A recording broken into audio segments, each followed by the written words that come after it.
নমস্কাৰ মোৰ প্ৰিয় বন্ধু বান্ধৱীসকল। পটককৈ আহিলোঁ আপোনালোকৰ ওচৰত কথা কেইটামান ক'বলৈ। আৰু বৰ্তমান মই আজি দেওবাৰ, মই এতিয়া আহি পাইছোঁহি বেবেজীয়া। আৰু বেবেজীয়া আহিছোঁ দেউতাক প্ৰথমতে চুলি দাড়ি কাটি অকণমান মানুহৰ ৰূপটো কৰি ল'বলৈ আহিছোঁ। আৰু এইখনতে এয়া এতিয়া দেখা পাইছে মই বেবেজীয়াত উপস্থিত হ'লোহি আৰু দেউতাক ধুনীয়াকৈ চেলুনত বহুৱাই থৈ আহিছোঁ। দাড়ি চুলি কাটি অকণমান মানুহটো প্ৰথমতে চাফা চিকুণ কৰি মেডিকেললৈ লৈ যাম। দেউতাই কথা কেইটাহে কৈ থাকিব পাৰিছে, বহুত অসুস্থতা। আৰু এষাৰ কথা কওঁ আপোনালোকক, এনেকুৱা ল'ৰা থকাতকৈ, বিশেষকৈ ল'ৰা বুলি কৈছোঁ, এনেকুৱা ল'ৰা থকাতকৈ মৰি যোৱাই ভাল। মই নিজৰ হ'লেও সঁচা কথাটো ক'ম। আজি মা দেউতাই, বিশেষকৈ মই ছোৱালী জন্ম হ'লো কাৰণে আজি মা দেউতাৰ কাৰণে মই এতিয়া কান্দিব লগা হৈছে। মই অনুভৱ কৰিছোঁ এনেকুৱা এটা ধুমকেতু মোৰ মূৰত পৰিছেহি। মই গৈছিলোঁ শ্বিলং আৰু ডিকু দেহাক ফুৰালোঁ, থাকিম বুলি ভাবিছিলোঁ 4-5 দিন। কাৰণ মোৰ মানুহৰ ঘৰৰ কাকু মাইনাহঁতেও কৈছে মা গৈছা যেতিয়া তাক ভালকৈ দেখাই আনিবা। তালৈ যাওঁতে মোক ইমান মিছা কথা কৈ ফাঁকি কৰি পেলাই ফোন কৰিলে। তাৰপিছত এনেকুৱা বুলি তেনেকৈ ফোন কৰিলে। ফোন কৰাৰ পাছত যিহেতুকে আজি দেওবাৰ অকণমান দেৰিলৈকে শুই আছোঁ। আৰু শুই থাকোঁতেই যেতিয়া ঘৰত অকণমান হুলস্থুল শুনিলোঁ, চিঞৰ বাখৰ শুনিলোঁ, তেতিয়া মই সাৰ পালোঁ। তাৰপিছত মোৰ মানুহজনে কৈছে এনেকুৱা দেখোন কথা, দেখা পাইছোঁ দেউতা তেজেৰে ৰাঙলী হৈ আছে। আৰু লগে লগে মই দেওৰক ফোন কৰিলোঁ, আমাৰ ডিকু দেউতাক ফোন কৰা নাই, চিঞৰিছোঁ। কাৰণ ডিকু মোৰ লগতে শুই আছে, মানুহজন কাকু কাকুহঁতক উঠোৱাই নাই তেতিয়াকৈ, ৰাতিপুৱাতে। আৰু তাৰপিছতে মই ডিকু দেহাৰ দেউতাকক বোলো ভাইটিও এইফালে আহ। কাৰণ মই তেনেকুৱা পৰিস্থিতি আমাৰ ঘৰত হোৱাও নাই। আমাৰ বিশেষকৈ মই বিয়া হোৱা ঘৰখনৰ কথা কৈছোঁ, মোৰ স্বামীৰ ঘৰৰ কথা কৈছোঁ। তাৰপিছতে মই ক'লোঁ বোলো ভাইটি চিঞৰিলোঁ, সিহঁত সিফালৰ পৰা আহিলে। তাৰপিছত এইফালৰ পৰা মই দেউতাক তেনেকৈ মলম চলম সানিলোঁ। তাৰপিছত দেউতাই কথাখিনি মোৰ সাহসত সকলোখিনি কথা কৈ দিলে।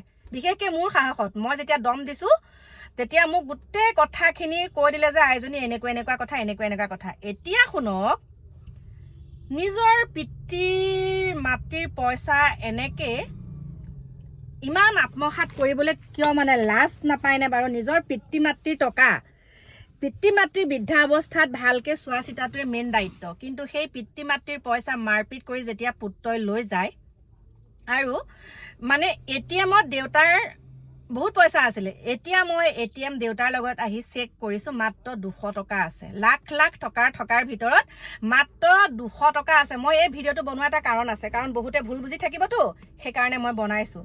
মোক দেউতা মাৰ পইচা মোক বেজিৰ আকণৰ সমানো নালাগে, কিন্তু মোৰ দায়িত্ব আছে, মা দেউতাক চোৱা দায়িত্ব আছে। কিছুমান কথাৰ কাৰণে মই ঘৰত নাযাওঁ, মোৰ বুকুখন কঁপি আহে কিছুমান দৃশ্য দেখিলে।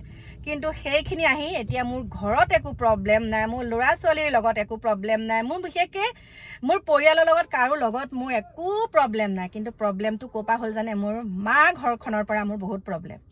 এতিয়া দেউতাৰ যিটো অৱস্থা, মাৰ যিটো অৱস্থা, মই মাক কেনেকৈ আনো সেইটো ভাবি আছোঁ।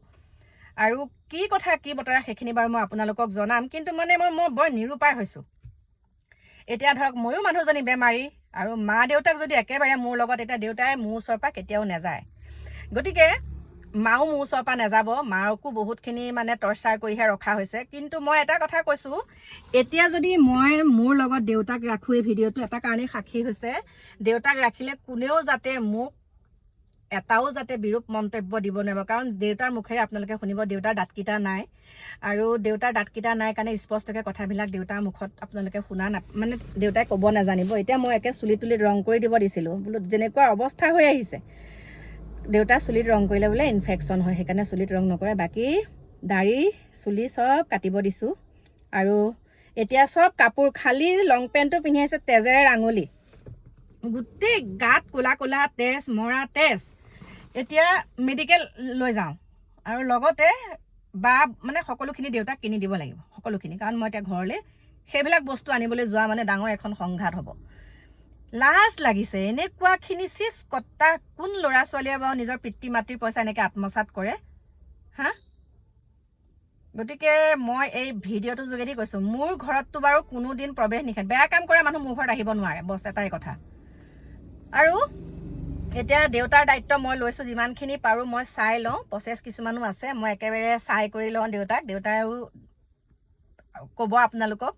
বাকী মোৰ পৰিয়ালৰ লোক আছে, গোটেই পৰিয়ালৰ লোক গোট খাইছে। কাৰণ নহ'লে মই ফেচালত পৰিমতো, প্ৰব্লেমত পৰি যাম। সেইকাৰণে বহুত দুখত এই ভিডিঅ'টো বনাইছোঁ, বহুত দুখত।